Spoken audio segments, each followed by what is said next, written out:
Hello friends, welcome to LS Academy for Technical Education. In today's video we'll discuss about the modified post correspondence problem. इससे पहले हमने post correspondence problem पढ़ी थी. Post correspondence problem जो होती है PCP problem होती है, that is unsolvable problem. Unsolvable problem या अनडिसाइडेबल प्रॉब्लम्स वो प्रॉब्लम होती हैं जिन प्रॉब्लम के लिए कोई भी एक सिस्टमेटिक मेथड या कोई एक एल्गोरिथम एग्जिस्ट नहीं करती है. एल्गोरिथम हमें क्या बताती है? किसी भी प्रॉब्लम को सॉल्व करने के एक सिस्टमेटिक मेथड. और जिस प्रॉब्लम के लिए एल्गोरिथम एग्जिस्ट नहीं करती है वो हमारी क्या कहलाती हैं? अनसॉल्वेबल प्रॉब्लम कहलाती हैं. तो हमने जो डिस्कस किया था, पहले डिस्कस किया था पोस्ट करस्पॉन्डेंस प्रॉब्लम के बारे में. तो ये उसका एक मॉडिफाइड वर्जन है. इसको हम कहते हैं मॉडिफाइड पीसीपी या एमपीसीपी. और ये जो मॉडिफाइड वर्जन है पीसीपी का, ये भी आपका अनसॉल्वेबल है. ठीक है, इसमें और ओरिजिनल में डिफरेंस क्या है वो हम बता देते हैं आपको. मॉडिफाइड पीसीपी या जो एमपीसीपी होती है, द मॉडिफाइड पीसीपी और MPCP has one additional requirement than PCP. जो ओरिजिनल पीसीपी है उसके मुकाबले क्या डिफरेंस है. ठीक है, एक चीज़ आपको बता दूं पहले कि अगर आपको एमपीसीपी समझना है तो पहले आपको पीसीपी आना चाहिए. तो इस वीडियो से पहले आपको जो सिंपल पीसीपी है वो वाला वीडियो देखना पड़ेगा. उसके लिए आपको नीचे डिस्क्रिप्शन में लिंक मिल जाएगा जहां से आप पीसीपी को देख सकते हैं कि पीसीपी का वीडियो कहां पर है. उसको आपको पहले समझना पड़ेगा. यहां पर हम क्या डिस्कस कर रहे हैं कि मॉडिफाइड पीसीपी में ओरिजिनल पीसीपी से क्या एडिशनल रिक्वायरमेंट है. The additional requirement is that first pair in the solution, जो फर्स्ट पेयर सॉल्यूशन में होगा is the first pair in the list. जो लिस्ट हम यूज़ करते हैं, हमने दो तरह की लिस्ट यूज़ की थी पीसीपी में. एक WI स्ट्रिंग की यूज़ की थी और एक XI की यूज़ की थी स्ट्रिंग्स. वो ये कहता है, जब हम इसको डिस्कस कर रहे थे लिस्ट को किसमें, पीसीपी में, तो हमने कहा था इसका कोई भी ऑर्डर हो, इसका कोई भी ऑर्डर हो, लेकिन दोनों से जो एक कंबाइंड स्ट्रिंग निकल के आएगी वो क्या होनी चाहिए? सेम होनी चाहिए. ऑर्डर क्या हो सकता है? कुछ भी हो सकता है. मॉडिफाइड पीसीपी क्या कहती है कि सॉल्यूशन तो एग्जिस्ट करेगा इसमें भी, लेकिन सॉल्यूशन में क्या होगा कि जो पहला वर्ड है इसका और इसका पहला वर्ड, ये तो हर सॉल्यूशन में होंगे ही होंगे. यानी जो भी सॉल्यूशन जनरेट होगा उसमें क्या होगा? W1 तो होगा ही होगा इधर से, और इधर से क्या होगा? X1 होगा. जो कह रहा है कि first pair in the solution is the first pair in the list, इसका मतलब भी यही है कि चाहे किसी भी सीक्वेंस में लिस्ट दे रखी हो, जब सॉल्यूशन हम निकालेंगे तो सॉल्यूशन का जो दोनों तरफ से पहला वाला वर्ड होगा, पहली जो स्ट्रिंग होगी, वो इधर से W1 होगी, इधर से X1 होगी, इधर से W1 होगी, इधर से X1 होगी. अब बाकी क्या होगा? बाकी वो कहता है कुछ भी ऑर्डर है उसके आगे, पहला सिर्फ क्या होना चाहिए? इधर से W1, इधर से X1. उसके आगे चाहे W4 आए, W3 आए, W2 आए, कुछ भी आए, कुछ भी आ सकता है.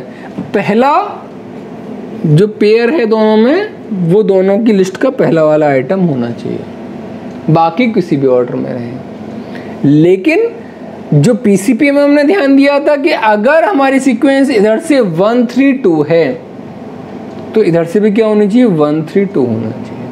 अगर मान लीजिए मेरा इधर से सीक्वेंस क्या बनता है? 1 5 5 4 बनता है, बस पहला वर्ड तो सेम रहेगा, तो इधर से भी क्या होगा? 1 5 5 4. यानी W1 W5 W5 W4, X1 X5 X5 X4.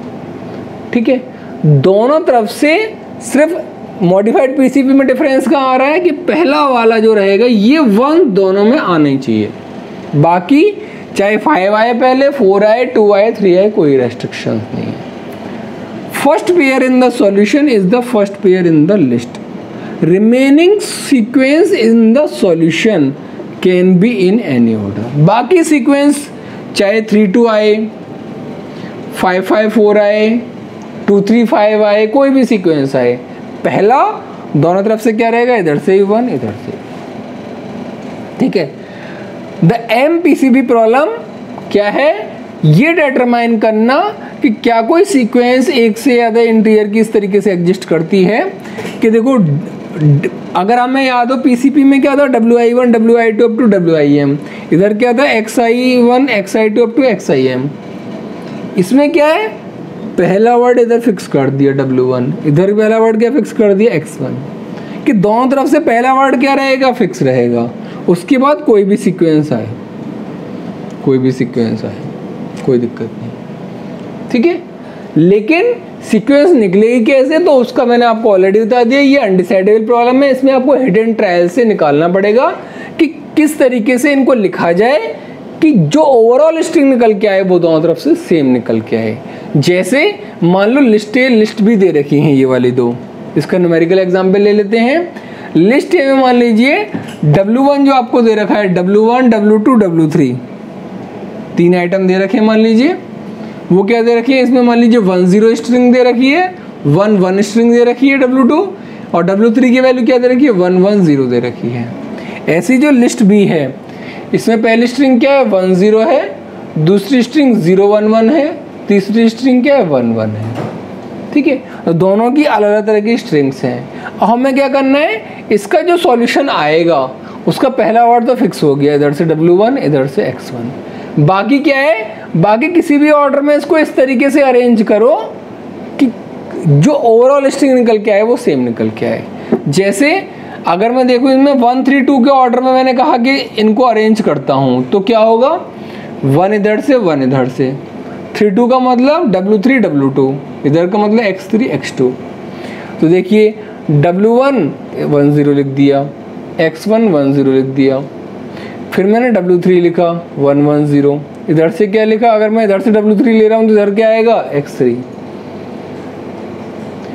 फिर मैं क्या ले रहा हूँ W2, इधर से क्या लिया 11, इधर से क्या लिया X2 011। लेकिन जो स्ट्रिंग निकल के आई ओवरऑल, इधर से क्या निकल के आई 10111011, और इधर से भी सेम ही निकल के आएगी, देखो 10111011, ठीक है। हमारा पर्पज ही यही है, क्या पर्पज है कि इसका जो ऑर्डर होगा इसके ऑर्डर से मैच करेगा, और जो स्ट्रिंग निकल के आएगी वो भी सेम निकल के आएगी, ठीक है। डिफरेंस कहाँ आया पीसीपी से, कि पीसीपी में हो सकता है ऑर्डर क्या होता, पीसीपी में हो सकता है ऑर्डर होता है आपका 2 3 1, लेकिन एमपीसीपी क्या कहता है, नहीं 2 3 1 नहीं हो सकता। 2 3 1 का मतलब क्या हुआ, W3 W2 W3 W1 2 3 1, और इधर क्या होता X2 X3 X1, 2 3 1 का ऑर्डर अगर होता तो। लेकिन एमपीसीपी कहता है नहीं, क्यों नहीं, कि पहला वर्ड फिक्स है कि सबसे पहले क्या आएगा, 1 तो आएगा ही आएगा, दोनों तरफ से, दोनों तरफ से क्या होना चाहिए, इधर से W1 होना चाहिए, इधर से X1 होना चाहिए, बाकी कुछ भी आता रहे, पहला वर्ड क्या आएगा, इधर से W1 इधर से X1। तो हमने ऐसा सॉल्यूशन निकाला जिसमें दोनों में पहला वर्ड क्या रहे, सेम रहे, और वो क्या रहे, इधर से W1 इधर से X1, बाकी कोई भी सीक्वेंस आए। लेकिन सीक्वेंस में भी क्या याद रखना है कि जो स्ट्रिंग निकल के आए फाइनल वो दोनों तरफ से सेम निकल के आए। तो कॉम्बिनेशन हमारा क्या है, 1 3 2, W1 W3 W2, इधर से X1 X3 X2, ठीक है। और भी पॉसिबल, ये नहीं है कि एक ये सॉल्यूशन हो, और भी आप कोई भी सॉल्यूशन निकाल सकते हैं। बस इसको याद रखना है कि इधर से W1 फिक्स है, इधर से X1 फिक्स है, बाकी इनका ऑर्डर कुछ भी हो सकता है। और ये सिर्फ ये आई सीक्वेंस कहाँ से, तो ये तो आपको हिट एंड ट्रायल से देखना पड़ेगा, क्योंकि सिस्टमेटिक मेथड तो कोई है नहीं एल्गोरिथम।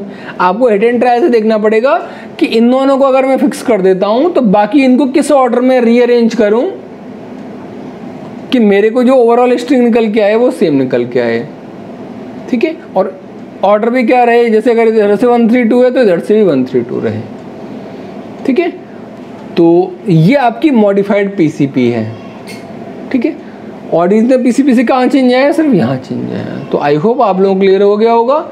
मैंने काफ़ी डिटेल में समझाने की कोशिश की है। अगर आपको फिर भी कोई डाउट होता है या कन्फ्यूज़न होता है तो आप कमेंट सेक्शन में पूछ सकते हैं।